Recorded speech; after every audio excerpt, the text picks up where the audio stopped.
which way that this particular chase suspect heads. Looks like we're going to be heading southbound now.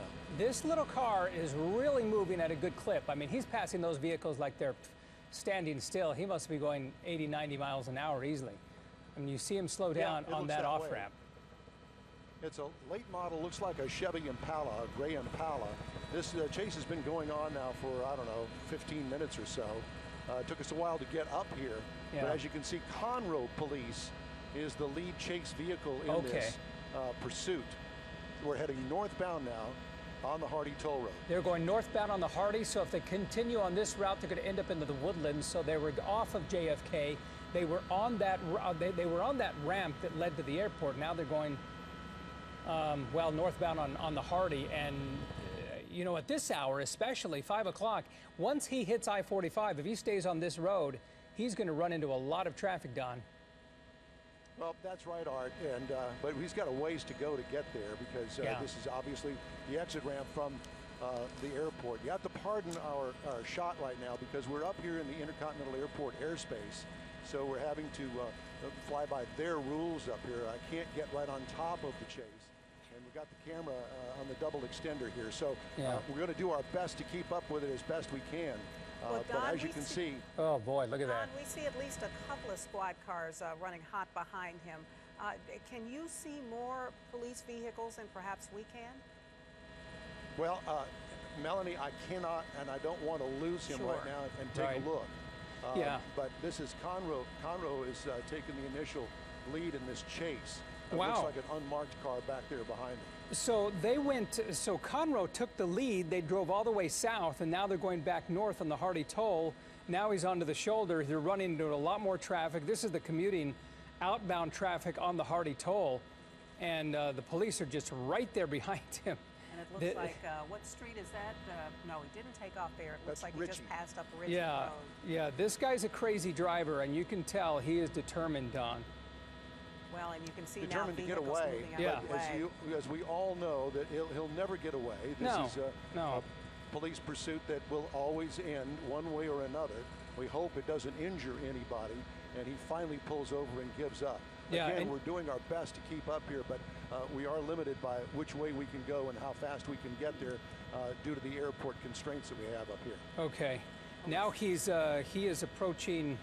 Well, he's going to be approaching Riley Fuzzle and up there in that area on the I-45 North because he's moving along really fast here.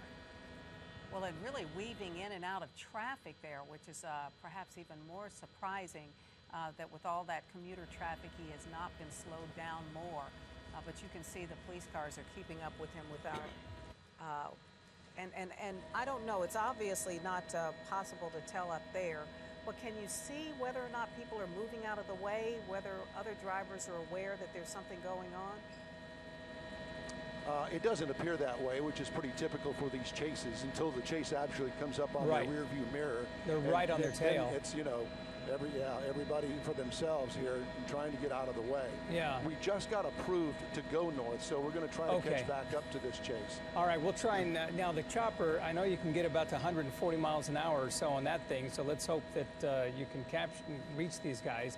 But yeah, the reason is because he's right over that airspace of Bush Intercontinental, and so we had to get approval to get further north, but Don, we appreciate your efforts here in making this happen, but soon you'll be right on top of him, I'm sure. He's going a lot slower because of all of this traffic than he was traveling before, but as is the case, you know what, they have people up ahead. Everyone's been warned. HPD is going to be all over this, but soon he's going to be in Montgomery County, and who knows, maybe even the Texas Department of Public Safety, DPS, might be on top of this. I've not heard of any other aircraft up here with us yet, because of the constraints that we all have to fly under when we're in this Class B from Bush Intercontinental Airport. Yeah. Right now I've lost them behind the trees, but we're doing our best to catch up. We've had to climb to 3,000 feet, which is quite an elevation for us. We normally don't fly this high, but we're going to do our best to try to catch up here. Okay.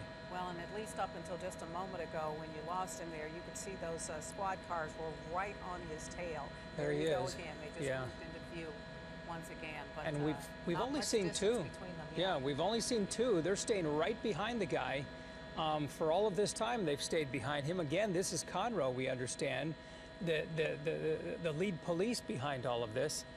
But he continues to weave in and out of traffic, and as they see him in that rearview mirror, people begin to sort of clear the way for him, especially because they have those sirens and the lights behind him as well.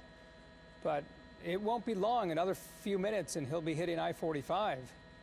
Well, and the most dangerous part about these chases is the fact that there's so many people who are not aware of what's going on, and the last thing you ever want to have happen is for these guys to plow into some innocent driver who's just trying to make their way home at this hour. That's the frightening thing about these chases. And Don, we have covered so many of these, but yet time and time again, you know what? I don't see them moving, Don. Go over to the right-hand side. Just move your camera right. There it is right there. It appears as though they've stopped. Maybe, yeah. It does appear that way. Yeah. We're trying to get there as quickly as we can, but we've had to avoid an airspace and climb up to 3,000 feet, and that's what's held us back here. But it appears as though that they have finally come to an end. Yeah, I just hope it wasn't as a result of a wreck or something like that. But clearly it's come to a stop there because the lights are no longer moving forward, the vehicles. But as we continue to approach this, we will soon understand what is going on. We just hope they have this person apprehended. You can see someone in the freeway.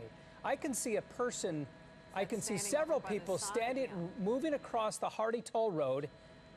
I don't know what the situation is. Right. Traffic as well. All the traffic is stopped. But it looks like all the traffic to the left of those flashing lights has been stopped.